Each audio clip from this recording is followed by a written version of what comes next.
The trouble began the moment I stepped onto my ranch after a week, away on official business, only to find a long, freshly dug trench cutting across my pasture like a scar. At first I thought it might have been some utility mistake, but the sight of PVC sewer pipes already installed made my blood boil, especially when I learned from my neighbor that HOA Karen, the self-appointed queen of the nearby homeowners association, had ordered her contractors to run the neighborhood's new drainage system straight through my land without permission. She claimed it was a community necessity and insisted she had regional authority, which was laughable, considering my ranch wasn't even within her HOA's jurisdiction. When I confronted her at the construction site, she stood there with her clipboard and sunglasses, acting like she owned the entire county, saying her HOA voted to expand infrastructure. I calmly asked if she had the proper permits, environmental assessments, or federal clearance to build on private land.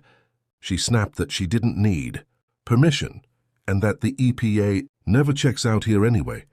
That was the moment her smirk faded, because I pulled out my badge, Director of the Environmental Protection Agency, and watched her freeze like she'd seen a ghost. The contractors, realizing the gravity of what they were doing, quietly stepped back as I explained to Karen that illegally installing sewer lines on protected ranch land was a serious federal violation, one that came with fines large enough to swallow her HOA's entire yearly budget. She tried backpedaling, insisting it was a misunderstanding, that she thought the ranch was unused space, but the survey documents I pulled from my truck proved the land was mine and protected as part of a watershed preservation zone. Within hours, an EPA field team arrived, documenting every pipe, trench, and unauthorized excavation.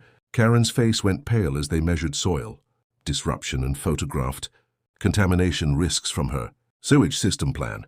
She kept whispering to her board members that she didn't know, but ignorance wasn't going to save her from the cease and desist order. The EPA mandated that everything be removed immediately, the land restored at the HOA's expense, and an investigation launched into her leadership practices. By the next week, her board had voted her out. The pipes were dug up and my ranch was back to normal. As I stood watching the last truck leave, I couldn't help but think she chose the wrong ranch and definitely the wrong person to mess with.